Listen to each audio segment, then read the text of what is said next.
Three Deaths by Leo Tolstoy. It was autumn. Along the highway came two equipages at a brisk pace. In the first carriage sat two women. One was a lady, thin and pale. The other, her maid, with a brilliant red complexion and plump. Her short, dry locks escaped from under a faded cap. Her red hand in a torn glove put them back with a jerk. Her full bosom, encased in a tapestry shawl, breathed of health. Her restless black eyes now gazed through the window at the fields hurrying by them, now rested on her mistress, now peered solicitously into the corners of the coach. Before the maid's face swung the lady's bonnet on the rack. On her knees lay a puppy. Her feet were raised by packages lying on the floor, and could almost be heard drumming upon them above the noise of the creaking of the springs and the rattling of the windows. The lady, with her hands resting in her lap and her eyes shut, feebly swayed on the cushions which supported her back and, slightly frowning, struggled with a cough. She wore a white nightcap and a blue neckerchief twisted around her delicate, pale neck. A straight line, disappearing under the cap, parted her blonde hair, which was smoothly pomaded, and there was a dry, deathly appearance about the whiteness of the skin in this simple parting. The withered and rather sallow skin was loosely drawn over her delicate and pretty features, and there was a hectic flush on the cheeks and cheekbones. Her lips were dry and restless, her thin eyelashes had lost their curve, and a cloth traveling capote made straight folds over her sunken chest. Although her eyes were closed, her face gave the impression of weariness, irascibility, and habitual suffering. The lackey, leaning back, was napping on the coach box. The hired driver, shouting in a clear voice, urged on his 4 powerful and sweaty horses, occasionally looking back at the other driver, who was shouting just behind them in an open barouche. The tires of the wheels, in their even and rapid course, left wide parallel tracks on the lamy mud of the highway. The sky was gray and cold. A moist mist was falling over the fields and the road.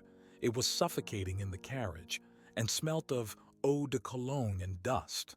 The invalid leaned back her head and slowly opened her eyes. Her great eyes were brilliant and of a beautiful dark color. "Again," said she, nervously pushing away with her beautiful attenuated hand the end of her maid's cloak, which occasionally hit against her knee. Her mouth contracted painfully. Matryoshka raised her cloak in both hands, lifting herself up on her strong legs, and then sat down again, farther away. Her fresh face was suffused with a brilliant scarlet. The invalid's handsome dark eyes eagerly followed the maid's motions, and then with both hands she took hold of the seat and did her best to raise herself a little higher, but her strength was not sufficient. Again, her mouth became contracted, and her whole face took on an expression of unavailing, angry irony. "If you would only help me." "Ah, it's not necessary. I can do it myself. Only have the goodness not to put those pillows behind me. On the whole, you had better not touch them if you don't understand." The lady closed her eyes, and then again, quickly raising the lids, gazed at her maid.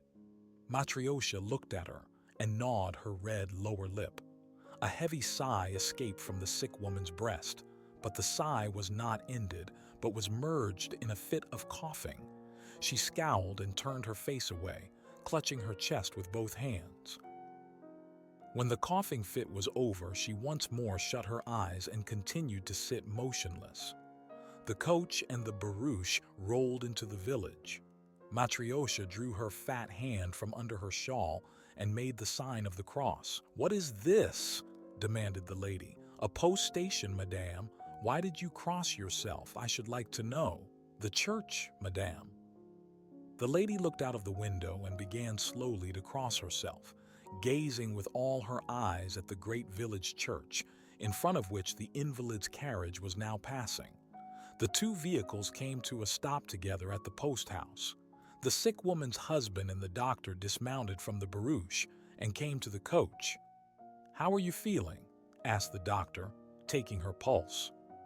"Well, my dear, aren't you fatigued?" asked the husband in French. "Wouldn't you like to go out?"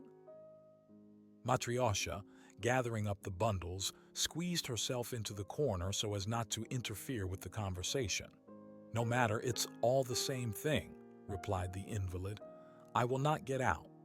The husband, after standing there a little while, went into the post-house. Matryoshka, jumping from the carriage, tiptoed across the muddy road into the enclosure. "If I am miserable, there is no reason why the rest of you should not have breakfast," said the sick woman, smiling faintly to the doctor who was standing by her window. "It makes no difference to them how I am," she remarked to herself as the doctor, turning from her with slow step, started to run up the steps of the station house. "They are well, and it's all the same to them. Oh my God!" "How now, Edward Ivanovich?" said the husband as he met the doctor, and rubbing his hands with a gay smile. "I have ordered my traveling case brought. What do you say to that?" "That's worthwhile," replied the doctor. "Well, now how about her?" asked the husband with a sigh, lowering his voice and raising his brows. "I have told you that she cannot reach Moscow, much less Italy, especially in such weather. What is to be done then?" "Oh my God!" The husband covered his eyes with his hand. "Give it here," he added, addressing his man who came bringing the traveling case. "You'll have to stop somewhere on the route," replied the doctor, shrugging his shoulders. "But tell me, what can I do?" rejoined the husband. "I have employed every argument to keep her from going. I have spoken to her of our means, and of our children whom we should have to leave behind, and of my business. She would not hear a word. She has made her plans for living abroad, as if she were well. But if I should tell her what her real condition is, it would kill her. Well, she is a dead woman now. You may as well know it, Vasily Dmitrich. A person cannot live without lungs, and there is no way of making lungs grow again. It is melancholy. It is hard. But what is to be done about it? It is my business and yours to make her last days as easy as possible.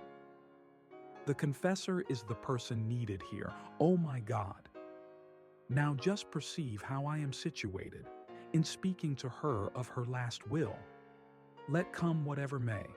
Yet I cannot speak of that. And yet you know how good she is. Try at least to persuade her to wait until the roads are frozen," said the doctor, shaking his head significantly. "Something might happen during the journey." "Aksiusha! Oh, Aksiusha!" cried the superintendent's daughter, throwing a cloak over her head and tiptoeing down the muddy back steps. "Come along. Let us have a look at the Shirkinskaya lady. They say she's got lung trouble and they're taking her abroad. I never saw how anyone looked in consumption." Aksiusha jumped down from the doorsill, and the two girls, hand in hand, hurried out of the gates. Shortening their steps, they walked by the coach and stared in at the lowered window. The invalid bent her head toward them, but when she saw their inquisitiveness, she frowned and turned away. "Oh, de-er," said the superintendent's daughter, vigorously shaking her head. "How wonderfully pretty she used to be, and how she has changed. It is terrible. Did you see? Did you see, Aksiusha?" "Yes, and how thin she is," assented Aksiusha. "Let us go by and look again. We'll make believe we are going to the well. Did you see? She turned away from us. Still, I got a good view of her. Isn't it too bad, Masha?" "Yes, but what terrible mud," replied Masha, and both of them started to run back within the gates. "It's evident that I have become a fright," thought the sick woman. "But we must hurry, and get abroad, and there I shall soon get well." "Well, and how are you, my dear?" inquired the husband, coming to the coach with still a morsel of something in his mouth. Always one and the same question, thought the sick woman, and he's even eating. "It's no consequence," she murmured between her teeth. "Do you know, my dear, I am afraid that this journey in such weather will only make you worse. Eduard Ivanovich says the same thing. Hadn't we better turn back? She maintained an angry silence. Maybe the weather will improve, the roads will become good, and that would be better for you. Then, at least we could start all together. Pardon me, if I had not listened to you so long, I should at this moment be at Berlin and have entirely recovered. What's to be done, my angel? It was impossible, as you know. But now, if you would wait a month, you would be ever so much better. I could finish up my business and we could take the children with us. The children are well, and I am not. But just see here, my love. If in this weather you should grow worse on the road, at least we should be at home. What is the use of being at home? Die at home? Replied the invalid peevishly, but the word die evidently startled her, and she turned on her husband a supplicating and inquiring look. He dropped his eyes and said nothing. The sick woman's mouth suddenly contracted in a childish fashion, and the tears sprang to her eyes. Her husband covered his face with his handkerchief and silently turned from the coach. "No, I will go," cried the invalid. And lifting her eyes to the sky, she clasped her hands and began to whisper incoherent words. "My God, why must it be?" she said. And the tears flowed more violently. She prayed long and fervently, but still there was just the same sense of constriction and pain in her chest, just the same gray melancholy in the sky, and the fields, and the road, just the same autumnal mist, neither thicker nor more tenuous, but ever the same it in its monotony, falling on the muddy highway, on the roofs, on the carriage, and on the sheepskin coats of the drivers, who were talking in strong, gay voices as they were oiling and adjusting the carriage. The coach was ready, but the driver loitered. He had gone into the driver's room. In the izba it was warm, close, dark, and suffocating, smelling of human occupation, of cooking bread, of cabbage, and of sheepskin garments. Several drivers were in the room. The cook was engaged near the oven, on top of which lay a sick man wrapped up in his sheepskins. Uncle Kvyodor. "Hey!" Uncle Kvyodor called a young man, the driver, in a tulip, and with his knout in his belt, coming into the room and addressing the sick man. "What do you want, Rattlepate? What are you calling to Fyedka for?" asked one of the drivers. "There's your carriage waiting for you. I want to borrow his boots." "Mine are worn out," replied the young fellow, tossing back his curls and straightening his mittens in his belt. "Why? Is he asleep?" "Say, Uncle Kvodor," he insisted, going to the oven. "What is it?" a weak voice was heard saying, and an emaciated face was lifted up from the oven. A broad, gaunt hand, bloodless and covered with hairs, pulled up his overcoat over the dirty shirt that covered his bony shoulder. "Give me something to drink, brother. What is it you want?" The young fellow handed him a small dish of water. "I say, Fyedya," said he, hesitating. "I reckon you won't want your new boots now. Let me have them. Probably you won't need them anymore." The sick man, dropping his weary head down to the lacquered bowl and dipping his thin, hanging mustache into the brown water, drank feebly and eagerly. His tangled beard was unclean. His sunken, clouded eyes were with difficulty raised to the young man's face. When he had finished drinking, he tried to raise his hand to wipe his wet lips, but his strength failed him, and he wiped them on the sleeve of his overcoat. Silently, and breathing with difficulty through his nose, he looked straight into the young man's eyes and tried to collect his strength. "Maybe you have promised them to someone else," said the young driver. "If that's so, all right. The worst of it is wet outside, and I have to go out to my work, and so I said to myself, I reckon I'll ask Fyedka for his boots. I reckon he won't be needing them. But may you will need them. Just say." Something began to bubble up and rumble in the sick man's chest. He bent over and began to strangle with a cough that rattled in his throat. "Now I should like to know where he would need them," unexpectedly snapped out the cook, angrily addressing the whole hovel. "This is the second month that he has not crept down from the oven. Just see how he is all broken up. And you can hear how it must hurt him inside. Where would he need boots? They would not think of burying him in new ones. And it was time, long ago, God pardoned me the sin of saying so. Just see how he chokes. He ought to be taken from this room to another or somewhere. They say there's hospitals in the city. But what's you going to do? He takes up the whole room, and that's too much. There isn't any room at all. And yet, you are expected to keep neat. Hey, Seryoha, come along, take your place." "The people are waiting," cried the head man of the station, coming to the door.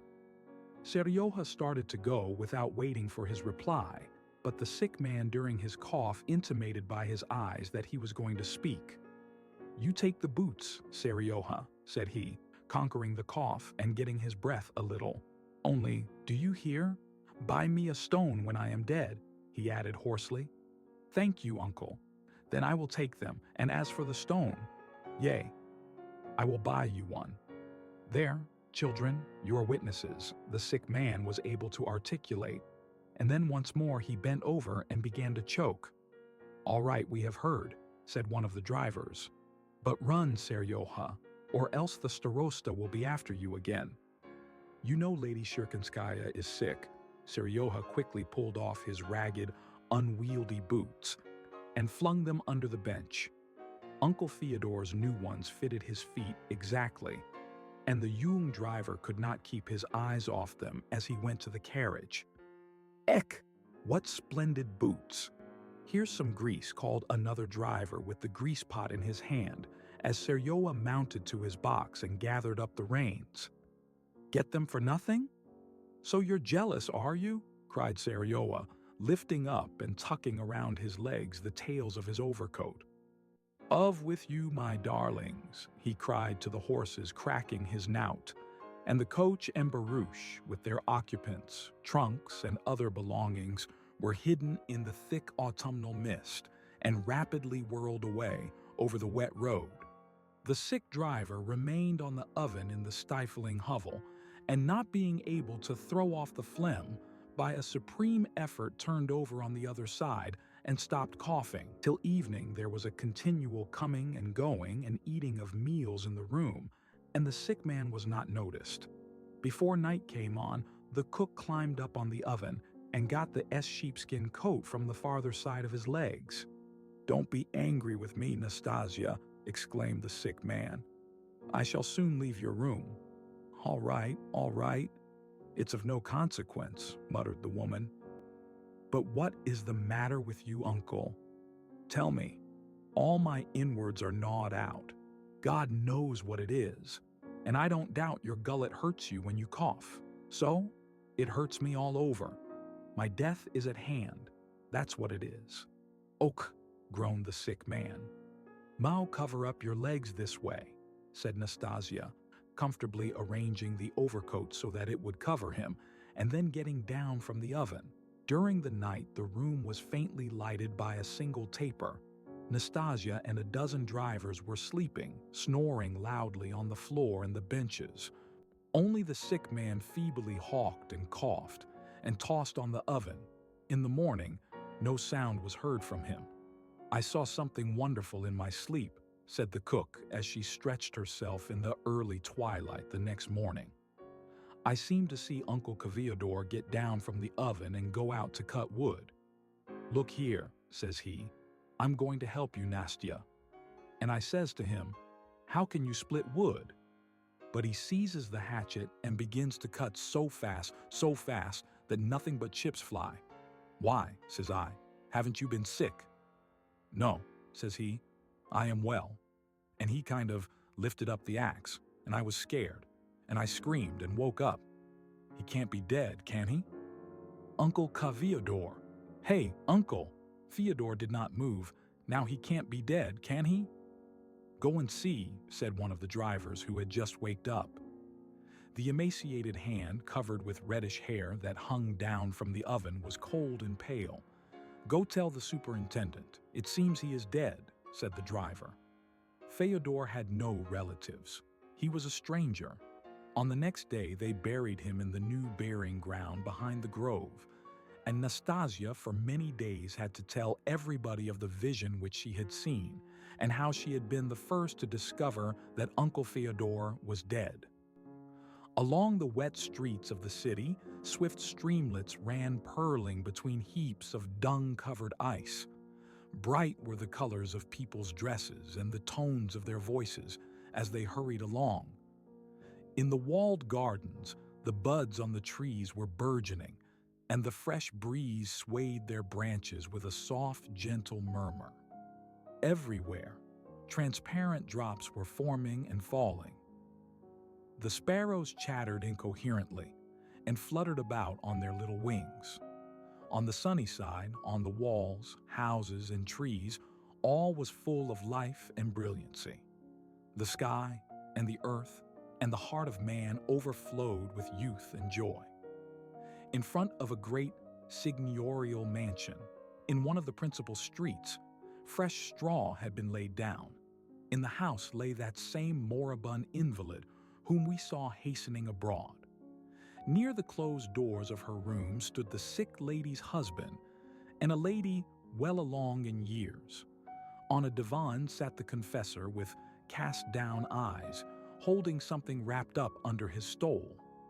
In one corner, in a Voltaire easy-chair, reclined an old lady, the sick woman's mother, weeping violently. Near her stood the maid, holding a clean handkerchief, ready for the old lady's use when she should ask for it. Another maid was rubbing the old lady's temples and blowing on her gray head underneath her cap. "Well, Christ be with you, my dear," said the husband to the elderly lady who was standing with him near the door. "She has such confidence in you. You know how to talk with her. Go and speak with her a little while, my darling. Please go."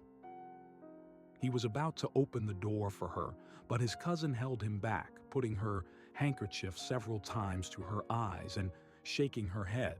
"There, now she will not see that I have been weeping," said she, and, opening the door herself, went to the invalid. The husband was in the greatest excitement and seemed quite beside himself. He started to go over to the old mother, but after taking a few steps, he turned around, walked the length of the room, and approached the priest. The priest looked at him, raised his brows toward heaven, and sighed. The thick gray beard also was lifted and fell again. "My God," said the husband. "What can you do?" exclaimed the confessor, sighing and again lifting up his brows and beard and letting them drop. "And the old mother there," exclaimed the husband almost in despair. "She will not be able to endure it. You see, she loved her so. She loved her so that she... I don't know. You might try, Father, to calm her a little and persuade her to go away." The confessor arose and went over to the old lady. "It is true. No one can appreciate a mother's heart," said he, "but God is compassionate." The old lady's face was suddenly convulsed, and a hysterical sob shook her frame. "God is compassionate," repeated the priest, when she had grown a little calmer. "I will tell you, in my parish there was a sick man, and much worse than Marya Dmitrievna, and he, though he was only a shopkeeper, was cured in a very short time by means of herbs. And this very same shopkeeper is now in Moscow. I have told Vasily Dmitrievich about him. It might be tried, you know. At all events, it would satisfy the invalid. With God, all things are possible." "No, she won't get well," persisted the old lady. "Why should God have taken her, and not me?" And again the hysterical sobbing overcame her, so violently that she fainted away. The invalid's husband hid his face in his hands and rushed from the room. In the corridor, the first person whom he met was a 6-year-old boy who was chasing his little sister with all his might and main. "Do you bid me take the children to their mamasha?" inquired the nurse. "No, she does not like to see them. They distract her." The lad stopped for a moment, and after looking eagerly into his father's face, he cut a dido with his leg, and with merry shouts ran on. "I'm playing." "Where's a horse, papasha?" cried the little fellow, pointing to his sister. Meantime, in the next room, the cousin had taken her seat near the sick woman and was skillfully bringing the conversation by degrees round so as to prepare her for the thought of death. The doctor stood by the window mixing some draught. The invalid, in a white capote, all surrounded by cushions, was sitting up in bed and gazed silently at her cousin. "Ah, my dear," she exclaimed, unexpectedly interrupting her, "don't try to prepare me. Don't treat me like a little child. I am a Christian woman. I know all about it. I know that I have not long to live. I know that if my husband had heeded me sooner, I should have been in Italy, and possibly, yes, probably, should have been well by this time. They all told him so. But what is to be done? It's as God saw fit. We all of us have sinned, I know that. But I hope in the mercy of God that all will be pardoned, ought to be pardoned. I'm trying to sound my own heart. I also have committed many sins, my love. But how much I have suffered in atonement. I have tried to bear my sufferings patiently. Then shall I have the confessor come in, my love? It will be all the easier for you after you have been absolved," said the cousin. The sick woman dropped her head in the token of assent. "God, pardon me, a sinner," she whispered. The cousin went out and beckoned to the confessor. "She is an angel," she said to the husband with tears in her eyes. The husband wept. The priest went into the sick room. The old lady still remained unconscious, and in the room beyond all was perfectly quiet. At the end of 5 minutes, the confessor came out and, taking off his stole, arranged his hair. "Thanks be to the Lord, she is calmer now," said he. "She wishes to see you." The cousin and the husband went to the sick room. The invalid, gently weeping, was gazing at the images. "I congratulate you, my love," said the husband. "Thank you. How well I feel now. What ineffable joy I experience," said the sick woman, and a faint smile played over her thin lips. "How merciful God is he not? He is merciful and omnipotent." And again, with an eager prayer, she turned her tearful eyes toward the holy images. Then suddenly, something seemed to occur to her mind. She beckoned to her husband. "You are never willing to do what I desire," said she, in a weak and querulous voice. The husband, stretching his neck, listened to her submissively. "What is it, my love? How many times I have told you that these doctors don't know anything. There are simple women doctors. They make cures. That's what the good father said. A shopkeeper. Send for him." "For whom, my love? Good heavens! You can never understand me." And the dying woman frowned and closed her eyes. The doctor came to her and took her hand. Her pulse was evidently growing feebler and feebler. He made a sign to the husband. The sick woman remarked this gesture and looked around in fright. The cousin turned away to hide her tears.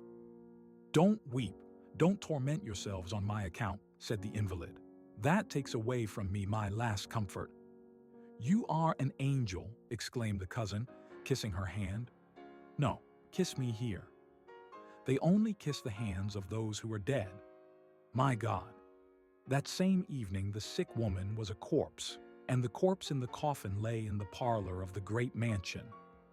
In the immense room, the doors of which were closed, sat the clerk, and with a monstrous voice read the Psalms of David through his nose.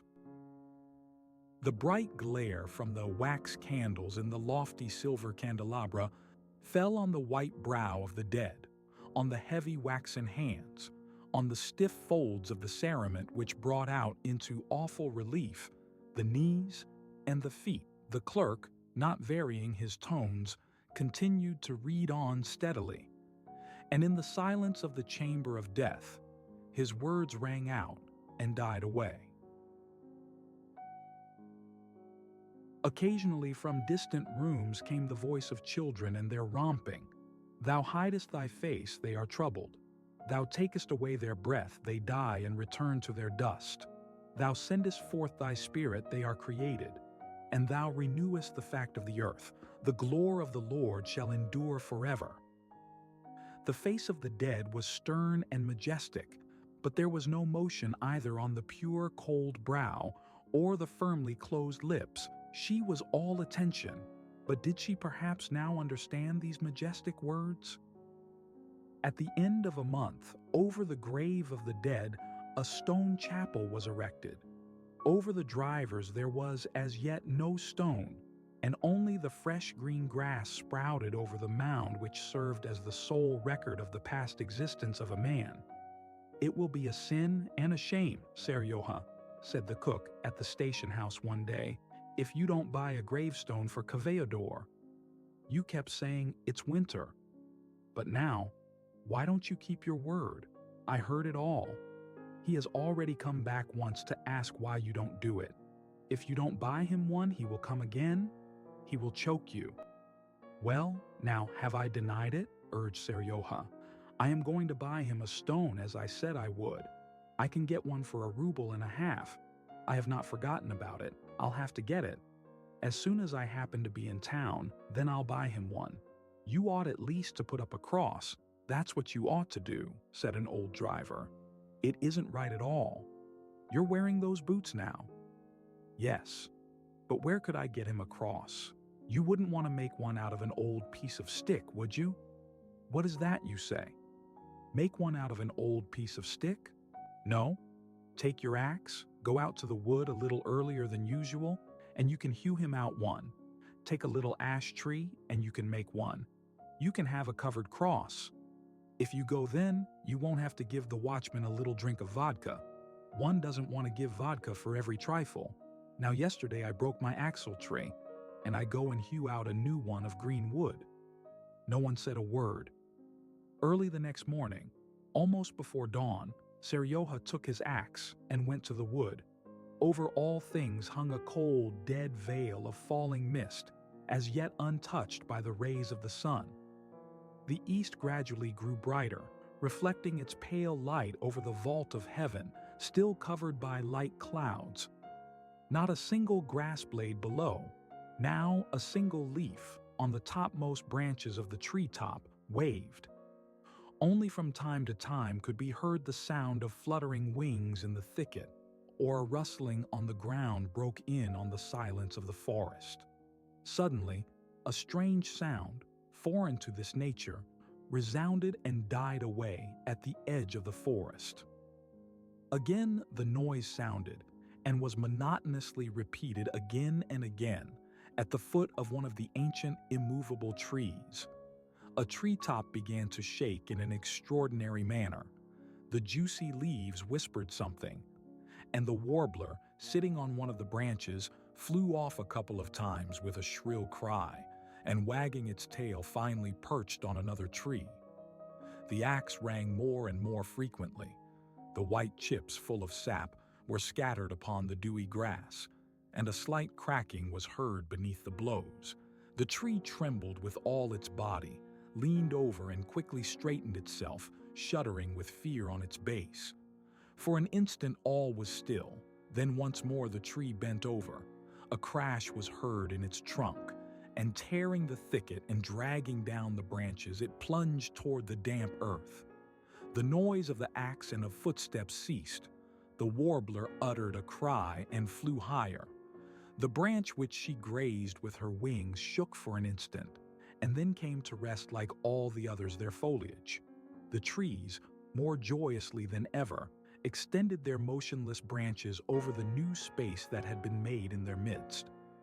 The first sunbeams, breaking through the cloud, gleamed in the sky and shone along the earth and heavens. The mist, in billows, began to float along the hollows.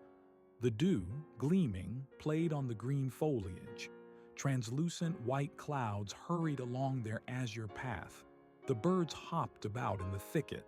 and, as if beside themselves, voiced their happiness. The juicy leaves joyfully and contentedly whispered on the treetops, and the branches of the living trees slowly and majestically waved over the dead and fallen tree.